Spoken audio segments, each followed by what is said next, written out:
Student welcome to the class. देखिए aldehyde ketone carboxylic acid का chapter finish हो जाने के बाद आपको मैं काफ़ी सारे क्वेश्चंस जो वर्कशीट के हैं साथ के साथ बताता भी गया हूँ और मेथड भी बता दिया है कि अगर आप खुद से प्रैक्टिस करें तो वो बहुत बेहतर होगा। लेकिन आइए फिर भी आज इस लेक्चर के अंदर डिस्कस करते हैं हम वर्कशीट जो आपको दी गई है, इसके कुछ क्वेश्चन जो इम्पोर्टेंट क्वेश्चन एग्ज़ाम में आ सकते हैं या जहां आपको प्रॉब्लम आ सकती है उसके बारे में बात करते हैं। वर्कशीट दो पार्ट में डिवाइडेड है, पहले इन टेक्स्ट एक्सरसाइज और उसके बाद एनसीईआरटी एक्सरसाइज के क्वेश्चन हैं।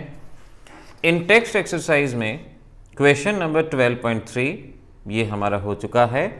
आप बेटर रहे कि अपने साथ वर्कशीट लेके आपको बैठना होगा, जहां ये कहा गया था कि आपको इनको बॉइलिंग पॉइंट में अरेंज करना है और बॉइलिंग पॉइंट में अरेंज करने के लिए आपके पास CH3CHO, CH3CH2OH और उसके साथ साथ CH3CH2CH3 इस तरह से, और एक ईथर भी आपको CH3OCH3 ईथर भी आपको यहाँ पर गिवन है।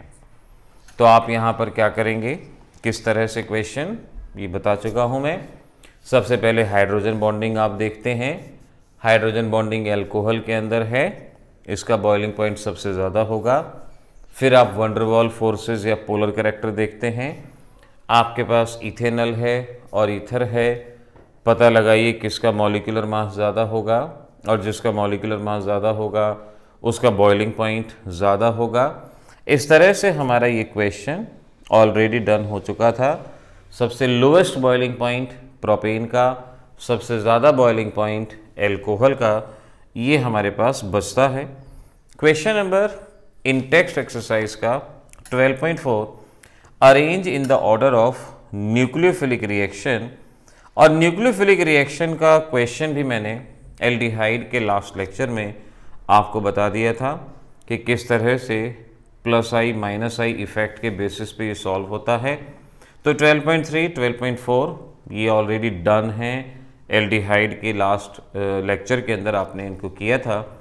Question number 12.5 completion of reaction, ये मैंने जब रिएक्शन ऑफ अमोनिया डेरिवेटिव आपको करवाया था वहाँ पर ये क्वेश्चन आपका हो चुका है, इम्पॉर्टेंट क्वेश्चन है। क्वेश्चन नंबर 12.7 भी आपका हो चुका है, ये भी क्वेश्चन आप ऑलरेडी लेक्चर्स के दौरान ये कर चुके हैं सॉल्व, इस बात को समझिए, ध्यान रखिए। क्वेश्चन नंबर 12.8, ये 12.8 एक तरह से GOC के दौरान होने वाला क्वेश्चन है। यहाँ पर पूछा गया है, कुछ कंपाउंड दिए गए हैं और उनमें से पूछा गया है कि स्ट्रॉन्गर एसिड कौन सा होगा। जैसे first part acetic acid, fluoro acetic acid, तो आपको अच्छे से पता है कि -I effect directly proportional to acidic strength होता है और +I इन्वर्सली प्रोपोर्शनल होता है। ये ऑलरेडी आपने पढ़ा है, आप GOC में इस बात को जानते हैं। तो आप समझ सकते हैं फर्स्ट केस में फ्लोरीन का -I इफेक्ट होगा और इस वजह से ये स्ट्रॉन्गर होगा, ये कह सकते हैं। इसमें दूसरा पार्ट ये है कि CH2F, COH एंड CH2Cl, अब इनमें बताना है कौन सा स्ट्रॉन्गर एसिड होगा। जिसका -I fluorine chlorine, -I fluorine का ज़्यादा, तो ये हमारा स्ट्रॉन्गर हो जाएगा। अगला कंपाउंड गिवन है जहाँ CH2F, CH2CH2, COH एक ये कंपाउंड है और दूसरा ये है, यहाँ बताना है आपको कि कौन सा स्ट्रॉन्गर एसिड है। तो इंडक्टिव इफेक्ट GOC के दौरान आपने ऑलरेडी ऐसे क्वेश्चंस की प्रैक्टिस की है। आपको कॉमन पार्ट सिलेक्ट करना होता है, GOC में सिखाया था। दोनों में सेम ग्रुप है फ्लोरीन, लेकिन यहाँ फ्लोरीन दूर है, वहाँ फ्लोरीन पास है। जहाँ डिस्टेंस कम होती है -I इफेक्ट ज़्यादा होगा और ये सेकंड वाला हमारा ज़्यादा स्ट्रॉन्ग एसिड रहेगा। ये जवाब यहाँ पर बनता है इस तरह से। आंसर फोर्थ क्वेश्चन, इसमें गिवन है CF3 पैरा पोजीशन पे है और बेंजोइक एसिड, और दूसरा है जहाँ CH3 पैरा पोजीशन पे है बेंजोइक एसिड। कौन स्ट्रॉन्गर, फ्लोरीन और वहाँ हाइड्रोजन, माइनस आई इफेक्ट ज़्यादा, पहला वाला स्ट्रॉन्गर। इस तरह से ये क्वेश्चन नंबर 12.8 ध्यान रखें, इन टेक्स्ट एक्सरसाइज क्वेश्चन नंबर 12.8 यहाँ हमारा सॉल्व हो जाता है, ये इस तरह से डन। इसके बाद बारी आती है एनसीईआरटी एक्सरसाइज की। पहला क्वेश्चन है what is meant by following term, और इसमें पूछा गया है साइनोहाइड्रिन। ये मैं पहले बता चुका हूँ, जब एल्डिहाइड कीटोन की रिएक्शन साइनाइड के साथ करवाते हैं तो ये सभी रिएक्शन को बताया है। आपको जब इस क्वेश्चन का जवाब देना है, आप या तो रिएक्शन लिख के आ जाओ, जैसे साइनोहाइड्रिन की रिएक्शन एल्डिहाइड कीटोन की प्रॉपर्टीज़ में सबसे पहली थी कि भाई ये साइनोहाइड्रिन है, रिएक्शन लिख के आ जाओ या थ्योरी में लिख दो, जैसे आपसे हो सके आपने इसको मेंशन करना है। अगला दिया गया है एसिटल। एसिटल क्या होता है? एसिटल आप जानते हो, जब एल्डिहाइड कीटोन दो एल्कोहल के साथ एल्डिहाइड कीटोन कीटल बनाता है, जब एल्डिहाइड दो एल्कोहल के साथ रिएक्ट करता है, और मैंने एल्डिहाइड की दो एल्कोहल के साथ डायरेक्ट रिएक्शन भी बताई थी कि एक एल्कोहल ये रहा, एक एल्कोहल ये रहा, क्या करें, यहाँ से वाटर बाहर निकाल दें, ये इधर कंबाइन, ये इधर कंबाइन, और इस तरह से ये एक एसिटल फॉर्म हो जाएगा। सेमी कार्बाजोन सेमी कार्बाजाइड की मदद से जो बनता है, एल्डिहाइड कीटोन आपके पास हैं तो सेमी कार्बाजाइड, ये रिएक्शन भी मैंने आपको ऑलरेडी अमोनिया डेरिवेटिव में सिखा दी है। ये सेमी कार्बाजाइड है, pH 3.5, यहाँ से H2O बाहर, और इनका कॉम्बिनेशन सेमी कार्बाजोन ये आपके पास रहेगा। देखो वैसे तो एनसीईआरटी सॉल्यूशन हर जगह अवेलेबल होते हैं, लेकिन बात तो ये है ना कि जब आपने टॉपिक को पढ़ा उसके साथ साथ ही आपने क्वेश्चन सॉल्व कर लिया। अब जैसे इसमें एल्डोल दिया गया है, एल्डोल आप जानते हो, एल्डोल कंडेंसेशन के दौरान फिफ्थ पार्ट है हेमी एसिटल। क्या होता है? जब एक एल्डिहाइड एक एल्कोहल से रिएक्ट करता है, जैसे एक ये एल्डिहाइड है, ये एक एल्कोहल मॉलिक्यूल से रिएक्ट करता है, तो इस तरह से यहाँ पर हेमी एसिटल फॉर्म होता है, ये हेमी एसिटल यहाँ पर बनेगा। तो ये सिंपल ऑक्साइन हाइड्रोक्सिलअमीन से बनता है। कीटल कीटोन पे जब दो एल्कोहल रिएक्ट करते हैं, तो ये सारी चीज़ें मैं ऑलरेडी आपको सिखा चुका हूँ, बता चुका हूँ। इसके बाद question number 12.2, name the following in IUPAC। IUPAC nomenclature करना है, पूरी प्रैक्टिस आपकी हमने करवाई है, तो इस क्वेश्चन को करें। बोर्ड के लिए ये इतना इंपॉर्टेंट नहीं है। Question number 12.3, again not important for board exam. Draw the structure of following compound, बिल्कुल इंपॉर्टेंट नहीं है। उसके बाद अगला है राइट द IUPAC नेम। अब IUPAC नेम एग्जाम में IUPAC नेम का क्वेश्चन आ सकता है। कई बार देखा गया है कि दो कंपाउंड के IUPAC नेम पूछ लिए जाते हैं। तो 12.4 को मैं ये तो नहीं कहूँगा कि बिल्कुल ही छोड़ दें, लेकिन ये कहूँगा करें, ट्राई करें, बट ऐसा भी नहीं है कि बहुत इंपॉर्टेंट है और ऐसा भी नहीं है कि बिल्कुल इंपॉर्टेंट नहीं है। पास्ट में ऐसे क्वेश्चन देखे गए हैं, ऐसे क्वेश्चन पूछे गए हैं। क्वेश्चन नंबर 12.6, क्वेश्चन नंबर 12.6 की तरफ ध्यान दें। इस क्वेश्चन में ये कहा गया है, ये रहा 12.6, predict the product when cyclohexane carbaldehyde reacts with following. कुछ कंपाउंड हैं, उनके साथ साइक्लोहेक्सेन कार्बेल्डिहाइड। साइक्लोहेक्सेन कार्बेल्डिहाइड क्या होता है? ये है साइक्लोहेक्सेन कार्बेल्डिहाइड।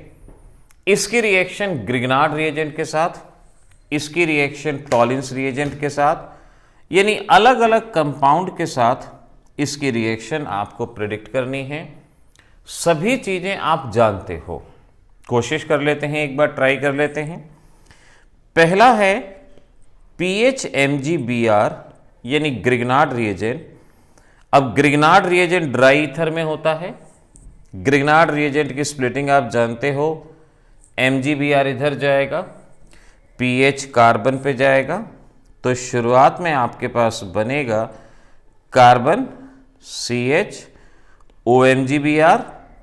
OMgBr और pH भी कार्बन पे, इसको हम इस तरफ लगा देते हैं, ये लगा दिया। और फिर हाइड्रोलिसिस की जहाँ तक बात है, H2O के साथ रिएक्शन होती है, हम जानते हैं। और H2O के साथ जब रिएक्शन करेंगे तो आप अच्छे से जानते हो कि बाहर क्या जाता है, MgBrOH बाहर जाता है।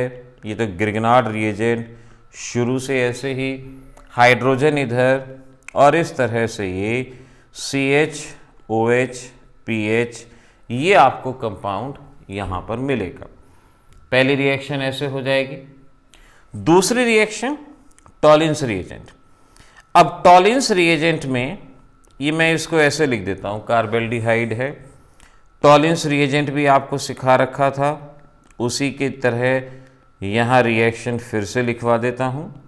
आयनिक फॉर्म में लिया जा सकता है, थ्राइस OH नेगेटिव। और इस तरह से जो मैंने लेक्चर के दौरान बताई थी, चाहे तो रिएक्शन को वैसे कर दो, चाहे इस तरह से कर दो, ये दोनों ही मेथड यहाँ सही माने जाते हैं। NH3 2 H2O, तो यानी कार्बेल्डिहाइड कार्बोक्सिलेट आयन में बदलता है, सिल्वर आयन आपको मिलते हैं, अमोनिया मिलता है, ये रिएक्शन है। तो मैंने कहा ना कि सॉल्यूशन होते तो हर जगह हैं, लेकिन कई बार समझ में नहीं आ पाते, तो उसका मीनिंग समझें कि भाई कैसे कैसे क्या कहना चाह रहे थे। सेमी कार्बाजाइड, अब सेमी कार्बाजाइड की रिएक्शन को अगर आपको करना है तो ऐसा कर लो, कार्बेल्डिहाइड को इस तरह से लिख लो, ऐसे लिख लो। सेमी कार्बाजाइड मैंने खास तौर पे जब रिएक्शन ऑफ अमोनिया डेरिवेटिव करवाई थी तो ये काफ़ी जोर डाल के रिएक्शन करवाई थी कि जिस तरफ दोनों नाइट्रोजन होते हैं उस तरफ लिखा जाता है। H2O बाहर, pH 3.5 यानी स्लाइट एसिडिक, तभी सेमी कार्बाजाइड।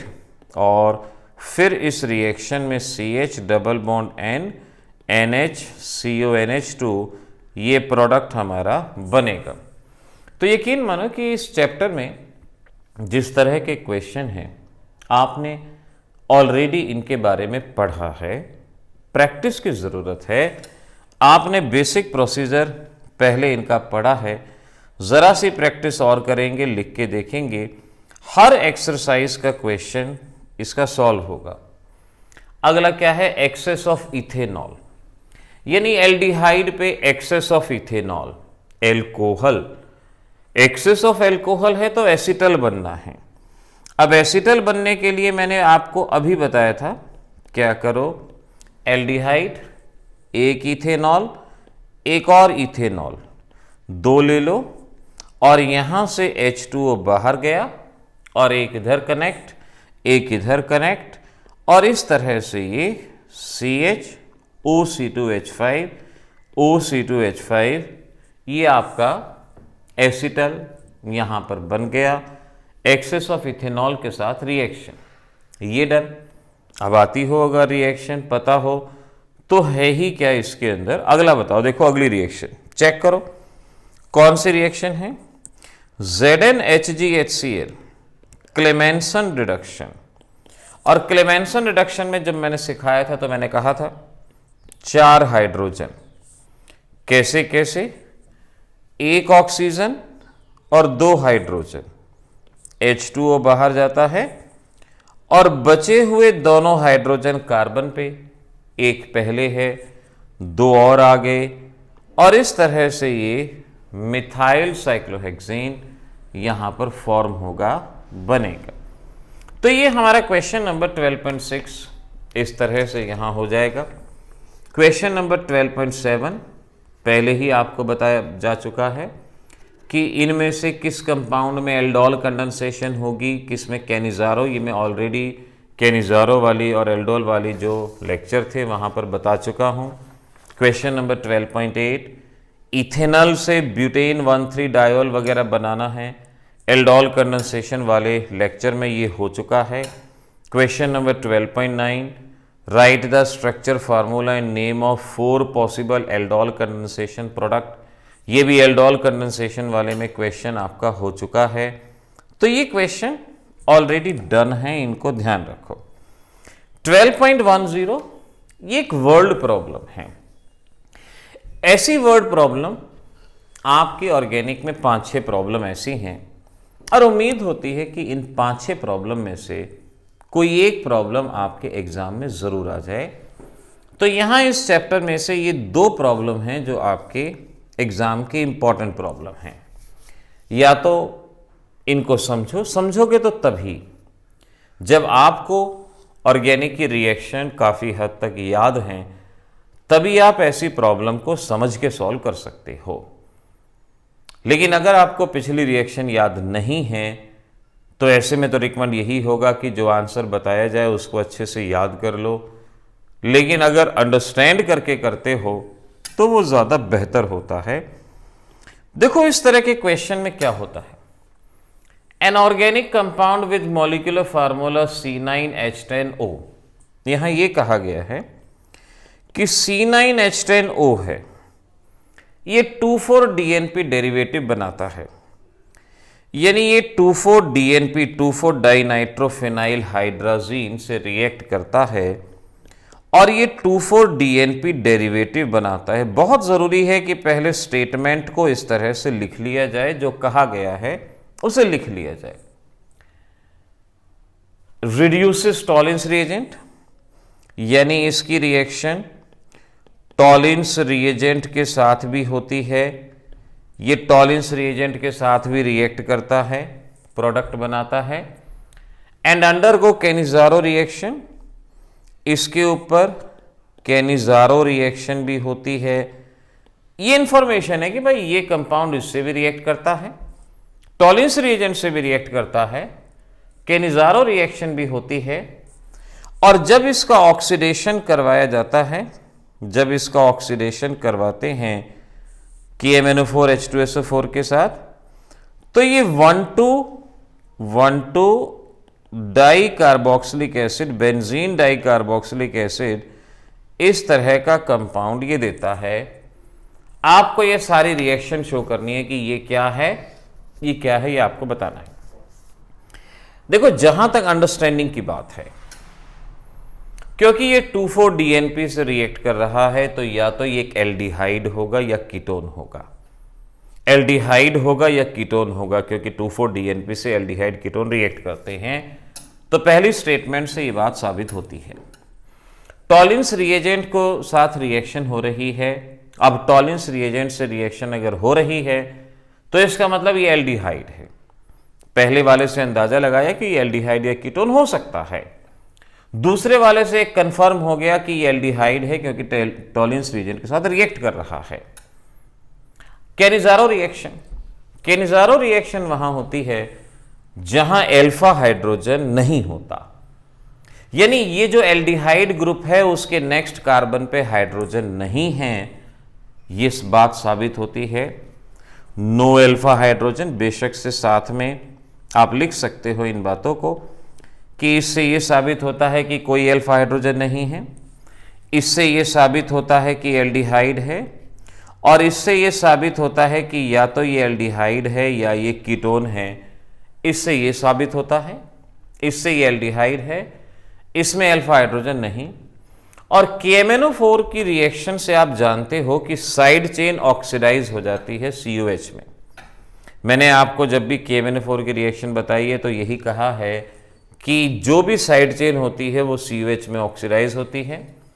इससे ये मालूम पड़ता है कि 2 ग्रुप हैं और दोनों के दोनों नेबरिंग हैं, तभी तो 1,2 का कार्बोक्सिलिक एसिड मिलाना, यानी यहां भी एक ग्रुप है, यहां भी एक ग्रुप है, और बेंजीन है हमारा ये कंपाउंड, बेंजीन है। तो अब इन इंफॉर्मेशन से एक बात तो साबित हो गई कि इसमें बेंजीन रिंग है। बेंजीन के अंदर 6 कार्बन होते हैं, तो यहां 6 कार्बन तो बेंजीन में आ गए। टोटल 9 कार्बन हैं, 6 तो बेंजीन में आ गए। अच्छा, एक एल्डिहाइड ग्रुप है और एल्डिहाइड के अल्फा में कोई हाइड्रोजन नहीं है। इसका मतलब मैं यहां एल्डिहाइड लगा दूं, यहां अल्फा में कोई भी हाइड्रोजन नहीं होगा, वैलेंसी पूरी करके देखो, कोई भी हाइड्रोजन नहीं है। अब 6 और 1 7 कार्बन हो गए, 2 कार्बन और आने हैं। अब 2 कार्बन कहीं भी आ सकते हैं, क्योंकि ये 1,2 डाई कार्बोक्सिलिक एसिड है, इसका मतलब दूसरा कार्बन यहां पर है 2 कार्बन यानी CH2CH3। तो हमारा ये कंपाउंड ये हो सकता है, यहां CHO CH2CH3 यहां पे प्रेजेंट हो सकता है। अब क्या करो, इनकी रिएक्शन करवा के देख लो। जैसे ये एल्डिहाइड है, एल्डिहाइड को बेशक से ऐसे लिख लो 2,4-DNP।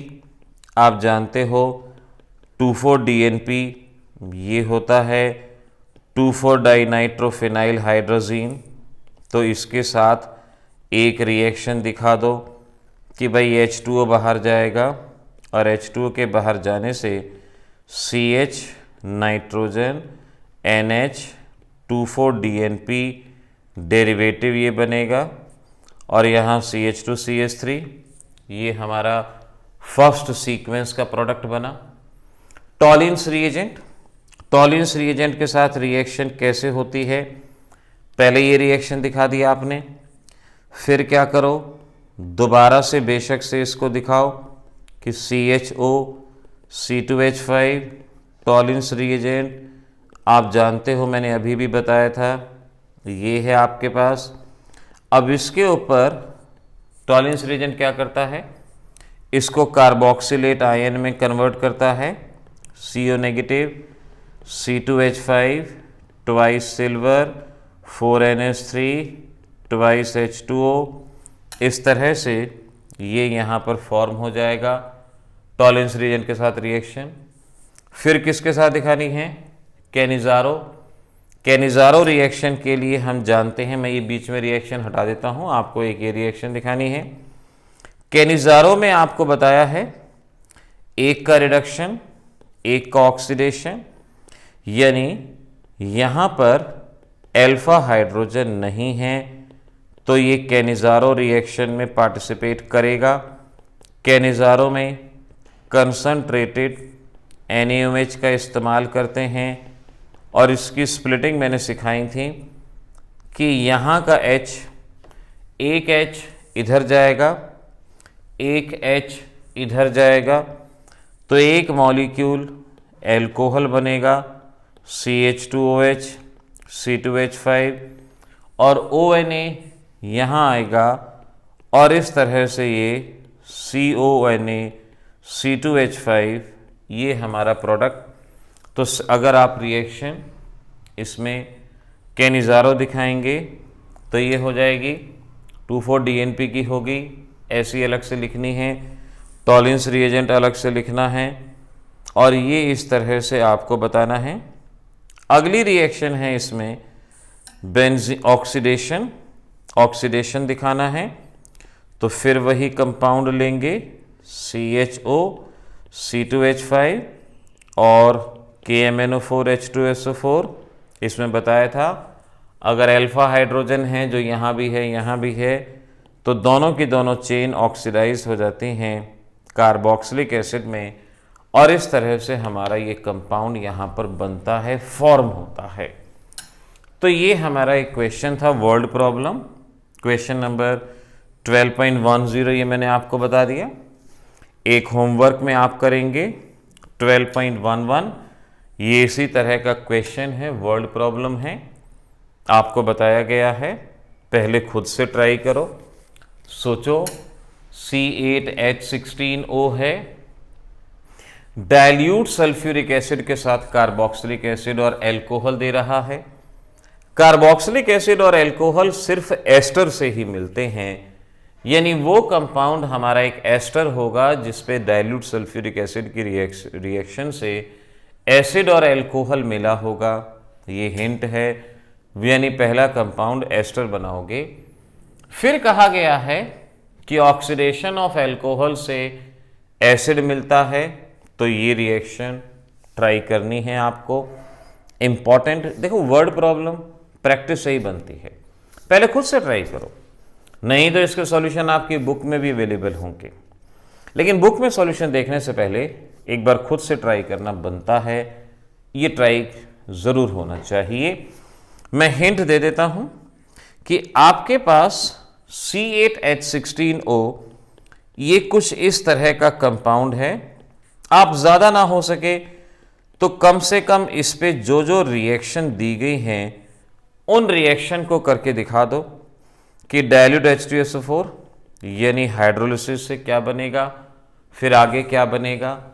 इन रिएक्शन को आपने जस्ट पूरा करके दिखाना है। इस क्वेश्चन में आपको ये बनाना है। तो ऐसे ये क्वेश्चन आपका हो जाना चाहिए। ऐसे ही आगे क्वेश्चन नंबर 12.12, जो मैंने एल्डिहाइड के लास्ट में आपको बताया भी था कि प्रॉपर्टी के बेसिस पे आने वाला क्वेश्चन है, यानी एसिडिक स्ट्रेंथ में अरेंज करना है, बड़ी आसानी से हो जाएगा। जैसे मैं इस क्वेश्चन का एक पार्ट लेता हूं। जैसे इस क्वेश्चन में अगर आप देखो तो ये है 12.12, arrange in the order. Arrange in the order, कुछ ऑर्डर दिया गया है, उसमें आपको अरेंज करना है। जैसे इसका सेकंड पार्ट है, पहला पार्ट रिएक्टिविटी का है, वो मैं आपको एल्डिहाइड के लास्ट लेक्चर में बता चुका हूं। ये है एक आपके पास, ये है आपको बताना है स्ट्रॉन्गर एसिड कौन सा होगा, इन दोनों में से कौन सा स्ट्रॉन्गर एसिड। जैसे मैं इसको नंबर देता हूं, let it is A, it is B. तीसरा दिया गया है CH3, CH3, COH, let this is C। और फिर आपको दिया गया है CH3, CH2, CH2, COH, let this is D। और कहा गया है एसिडिक स्ट्रेंथ में अरेंज करो। अभी तो इंडक्टिव इफेक्ट का प्योर क्वेश्चन है, जो आपने GOC में पढ़ा है। इंडक्टिव इफेक्ट प्योरली उसका क्वेश्चन है। इनमें प्लस आई ग्रुप है, ब्रोमीन का माइनस आई, तो ऑब्वियस सी बात है वो दोनों के दोनों इनसे स्ट्रॉन्गर हैं। यहां ब्रोमीन नजदीक है, वहां दूर है, तो ए वाला सबसे स्ट्रॉन्गर, क्योंकि ब्रोमीन माइनस आई इफेक्ट, वहां माइनस आई थोड़ा दूर है, फिर बी हो जाएगा। यहां प्लस आई पास है, वहां ऐसा कुछ नहीं है। जिसमें प्लस आई होता है वो वीक एसिड, तो ये सबसे वीक हो जाएगा। तो GOC के बेसिस पे सॉल्व होने वाला क्वेश्चन है, इसमें ऐसा कुछ प्रॉब्लम नहीं है। ऐसे ही इस क्वेश्चन का थर्ड पार्ट, सेकंड पार्ट मैंने ये कराया। थर्ड पार्ट में कंपाउंड के नाम गिवन है। बेंजोइक एसिड, यानी एक आपको ये गिवन है बेंजोइक एसिड, लेट इसको ए मान लिया। अगला गिवन है 4 नाइट्रोबेंजोइक एसिड। अब 4 नाइट्रोबेंजोइक एसिड को ये माना आपने, लेट दिस इज बी। अगला गिवन है यहाँ 3,4 डाइनाइट्रोबेंजोइक एसिड, यानी COH, और ये 3,4 डाइनाइट्रो, ये आपने C मान लिया। अगला है 4 मिथॉक्सी बेंजोइक एसिड, ये मान लिया आपने, ये मिथॉक्सी, ये रहा D मान लिया। अब सीधी सी बात है, जिसमें प्लस आर इफेक्ट होगा या प्लस आई होगा वो वीक एसिड होता है। ये माइनस आई, इसमें माइनस आई है, माइनस आई है, इसका प्लस आर इफेक्ट है, यहाँ ऐसा कोई ग्रुप नहीं है। इसमें 2 माइनस आई हैं, तो जिसमें 2 माइनस आई हैं वो सबसे स्ट्रॉन्ग। फिर बी, उसमें electron releasing plus are effect है, यहाँ नहीं है, तो फिर ए और फिर डी। तो सिर्फ GOC की प्रैक्टिस से ही आपका ये क्वेश्चन बहुत आसानी से यहाँ पर सॉल्व होता है। तो मैं आपसे यही कहूँगा कि आपको होमवर्क में क्वेश्चन नंबर 12.5, देखो 12.14 आपको यहाँ क्वेश्चन गिवन है NCERT एक्सरसाइज का। ये कन्वर्जन का क्वेश्चन है, बहुत आसानी से आपसे सॉल्व होगा 12.15। और ये क्वेश्चन ऑलरेडी बता चुका हूं कि प्रोपेनॉन से प्रोपीन बनाना है।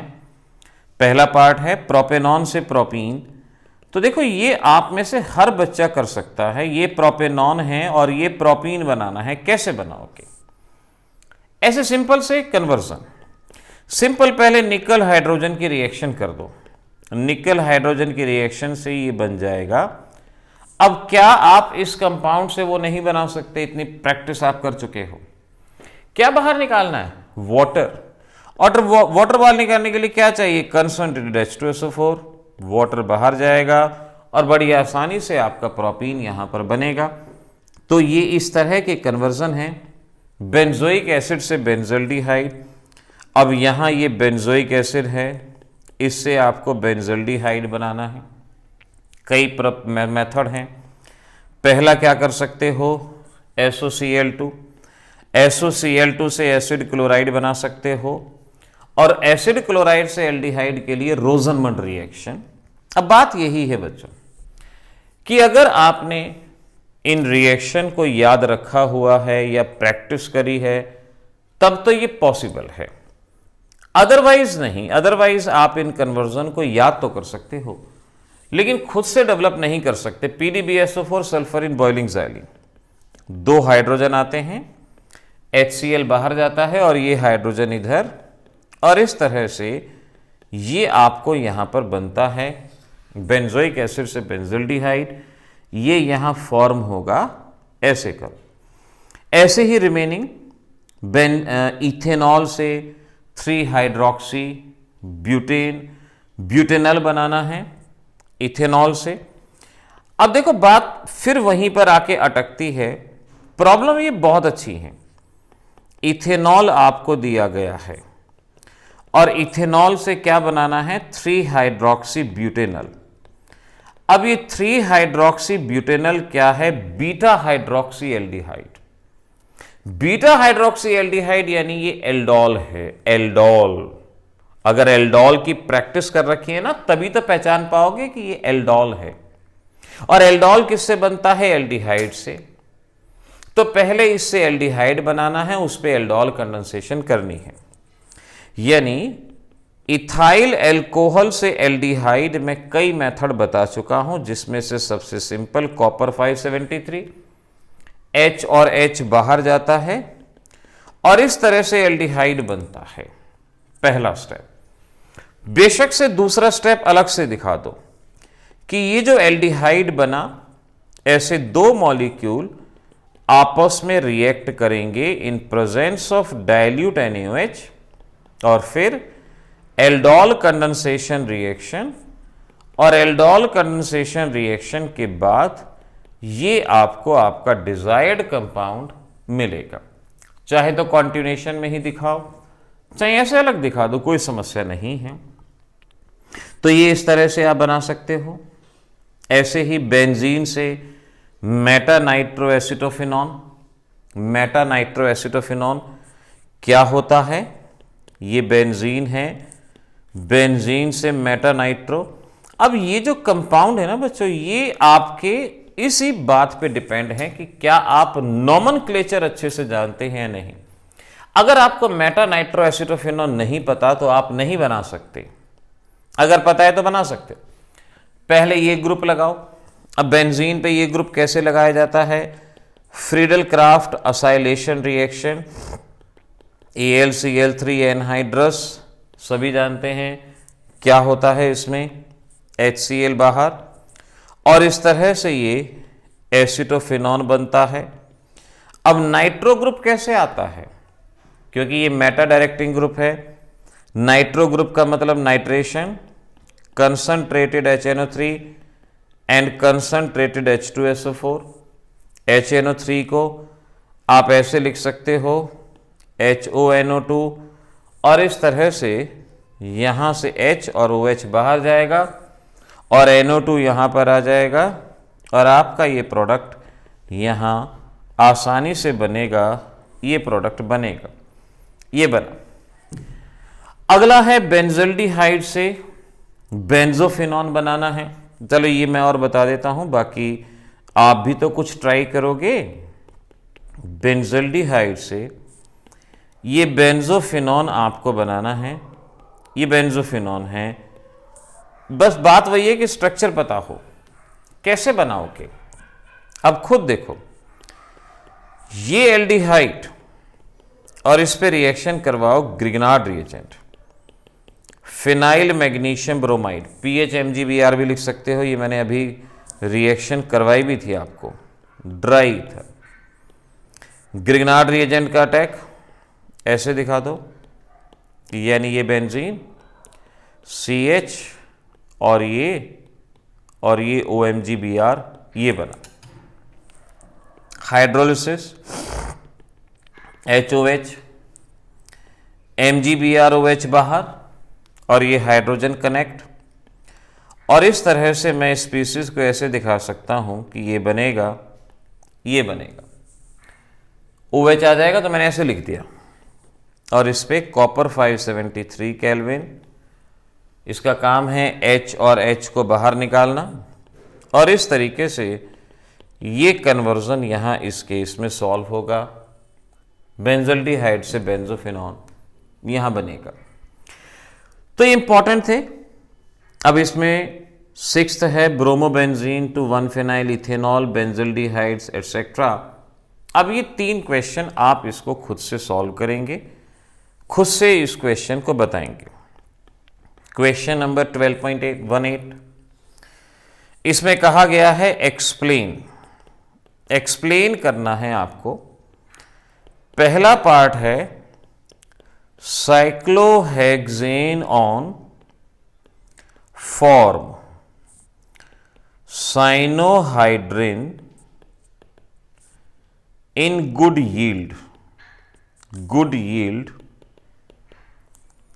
but 2,2,6 trimethyl cyclohexanone does not।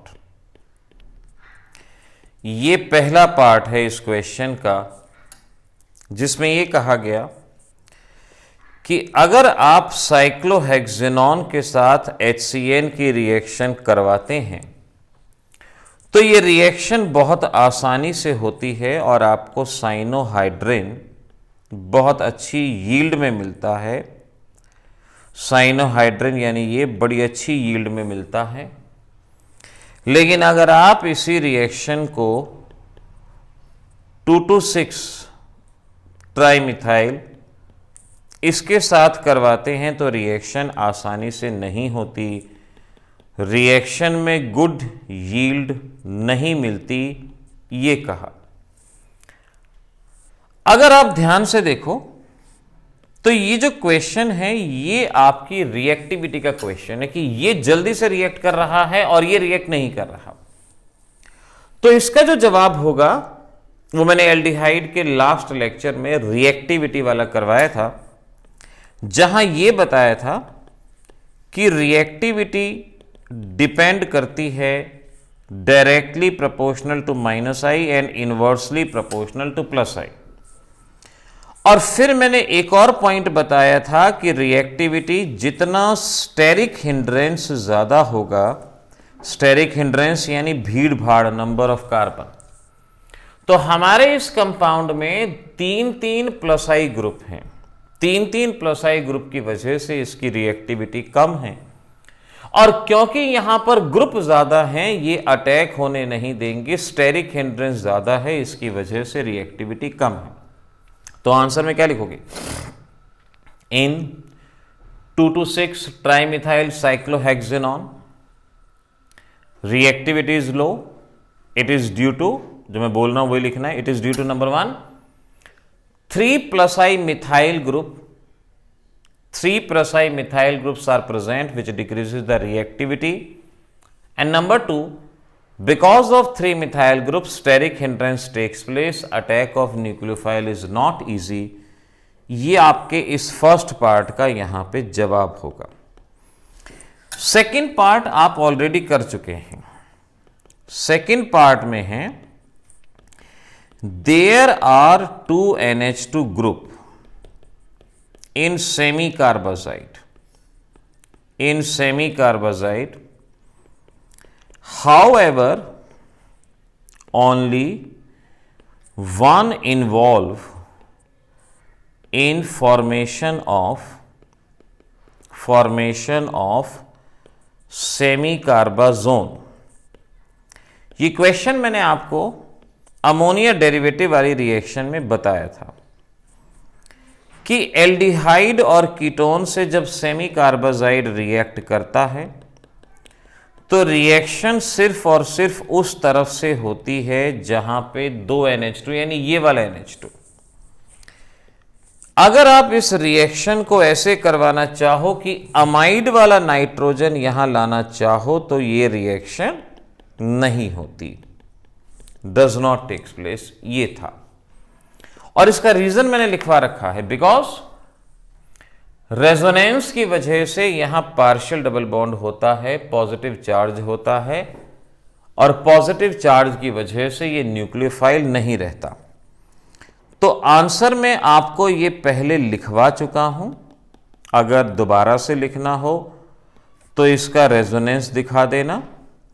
और रेजोनेंस की वजह से ये जो अमाइड वाला नाइट्रोजन है यहां पॉजिटिव चार्ज आता है और ये न्यूक्लियोफाइल की तरह एक्ट नहीं करता, ये कार्बन पे अटैक नहीं करता।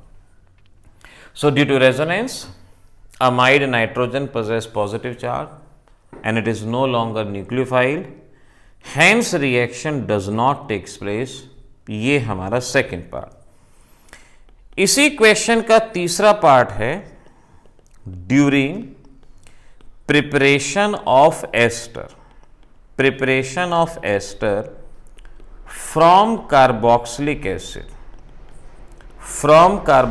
acid and alcohol in an acid, the water must be removed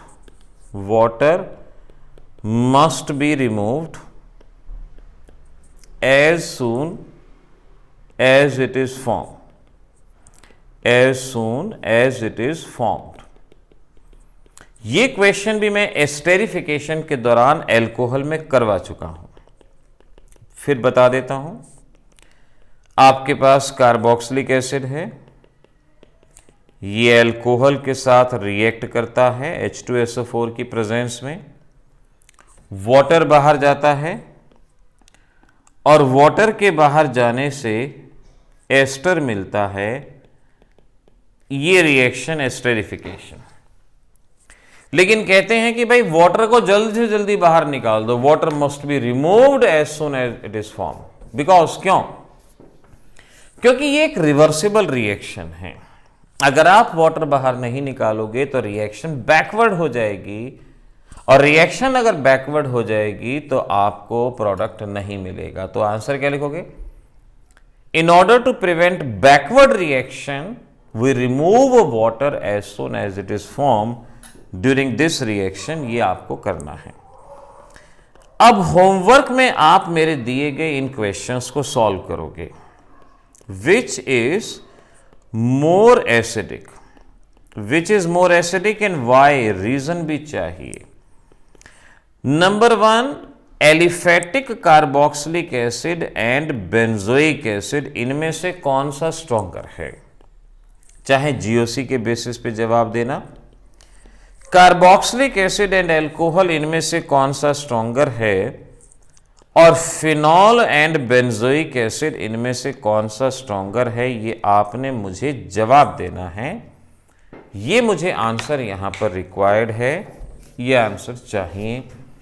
WhatsApp पे मुझे जवाब दोगे, नहीं होगा तो मुझसे जवाब पूछोगे, लेकिन ये तैयारी होनी चाहिए। तो ये हमारी वर्कशीट के क्वेश्चन जो हमने किए, आपको अच्छे से इनको याद भी रखना है। मिलेंगे अगली क्लास में, तब तक के लिए ऑल द बेस्ट।